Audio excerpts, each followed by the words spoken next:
Hey, thanks for checking out my channel. I'm John Stark from MacMovieGuy.com, and this is a review of The Handmaid's Tale, Season 5, Episode 10. It is the season finale. We are heading into the final season now. There's only one more season left. Everything comes to an end. Yeah, this is it.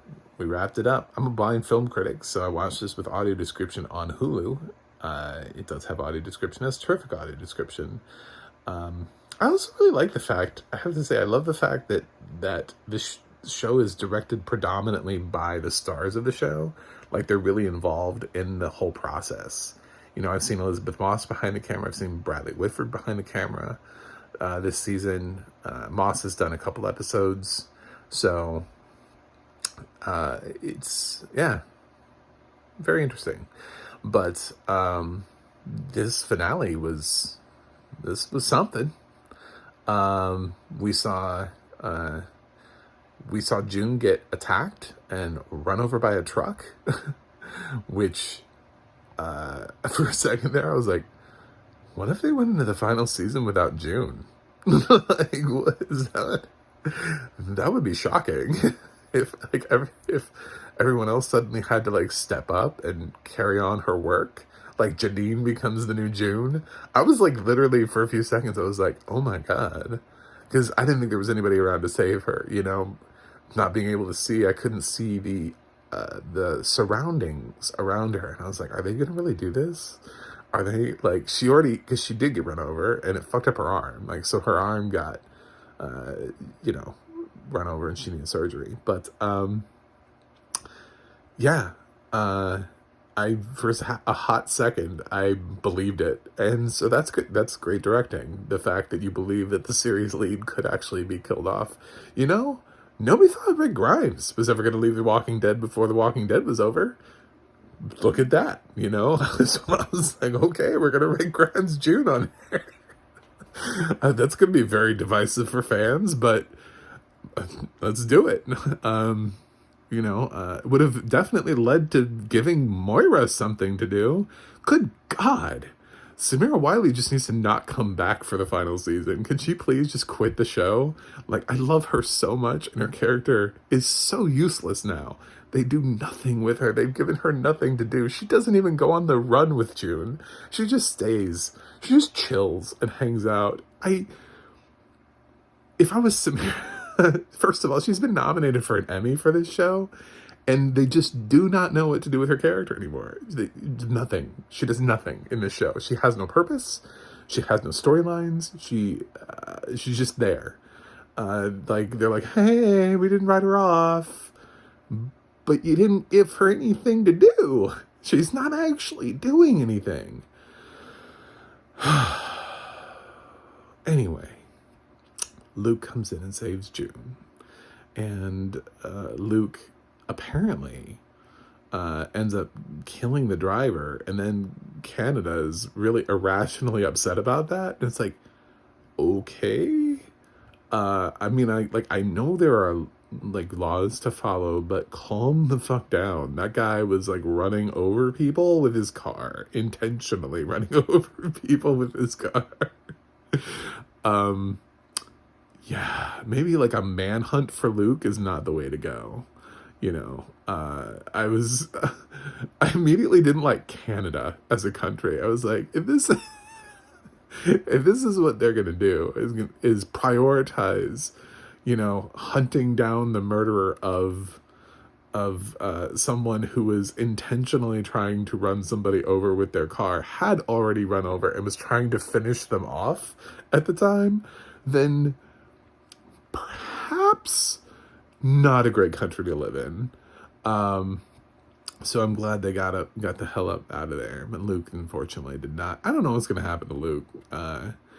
Canada seems to just have a whole different set of priorities than than I thought they had. But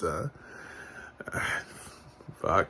I don't know. Maybe Moira will come in and she'll be like, by the way, we forgot to mention this, but I have a law degree. So I'm going to defend Luke in this trial. It'll give me something to do in the final season. Yeah, so that's sort of what happens there. And of course, uh, lo and behold, after the teary goodbye between Luke and June, who does June see on the train?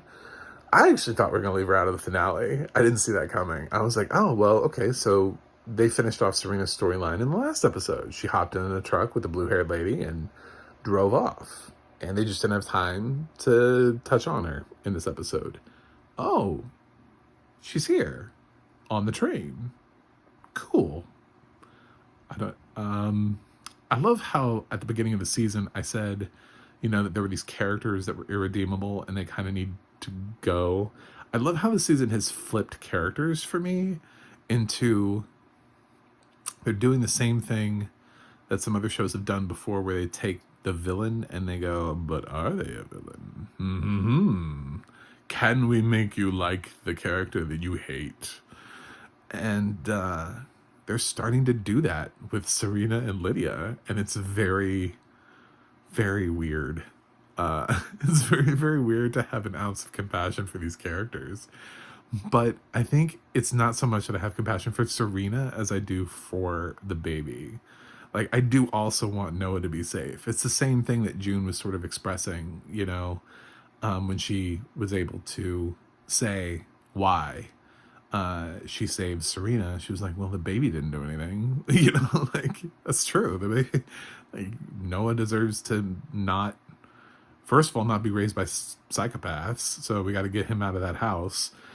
But he deserves to have, a shot at a future. Meanwhile, down in Gilead, Commander Lawrence seems to be off the reservations. Something, I don't know. He is power hungry. He's hard to read. And I don't know what his vision is. I don't know what he's trying to do. Nick gives him a good punch in the face and gets sent to jail. It's interesting that Lawrence just doesn't have Nick executed right away. But Nick is just sitting in jail. I don't know what's going to happen to Nick. He doesn't really have a lot of options. He's just in Gilead jail. And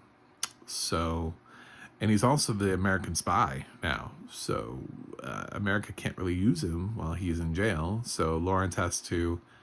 I'm thinking Lawrence is going to forgive Nick and come in with some reason as to why Nick will be smart enough to take the gesture. And that's how Nick will get out, so that way he can be useful to the Americans. I don't think that's the end of Nick as a character. I don't know what's happening to Janine. I'm going to guess she's being sent off to the colonies. We haven't seen, or the, whatever, where they send the people off to, the colonies, right? We saw the people last season under terrible working conditions. I'm guessing that's where Janine is headed, so... but I don't think we've seen the last of Janine. I think she's got some fight left in her. I love how she stood up to Mrs. Putnam / Mrs. Lawrence, whatever she's called now. And she was like, you think we're friends? I was like, this is a great scene. June, my June, like, she had some good moments this time around. She hasn't had a lot of screen time this season, but she's made a lot out of the little screen time she's had. So has actually Lydia has made, and Dowd has done a lot with the little bit of screen time she's had too. So that was really good. So overall, an interesting, somewhat divisive finale, I think, for the season. I don't know how everybody's going to feel about it, because it sends people in often different directions with a big unknown. And that's what season finales do, is that they make you upset that the next season isn't for like at least another year, and you're like, oh God, I have to have it right now. You mean I have to wait? All the House of the Dragon people are upset because they found out they have to wait 2 years for the next season of House of the Dragon. So yeah, I don't know when season 6 will come, but I do know that they closed off season 5 in strong fashion. My biggest complaint of the season is give Moira something to do. That is it. That is my complaint. It's been a complaint for a while now. Yeah, she needs character. She needs a character. She needs something to do other than just standing in a scene or holding a baby or being a character that other people react to. You know, she's like a sounding board for other characters. Give her purpose in life, please. Anyway, that's it. I'm gonna give The Handmaid's Tale season 5, episode 10 an A. I really enjoyed the finale. So, looking forward to the final season. I'm not looking forward to the fact that it is the final season, but I feel like this is one of those shows that if it goes on too long, will overstay its welcome. So, it does have to end at some point, and as long as the final season is strong, cool. I'm happy with it.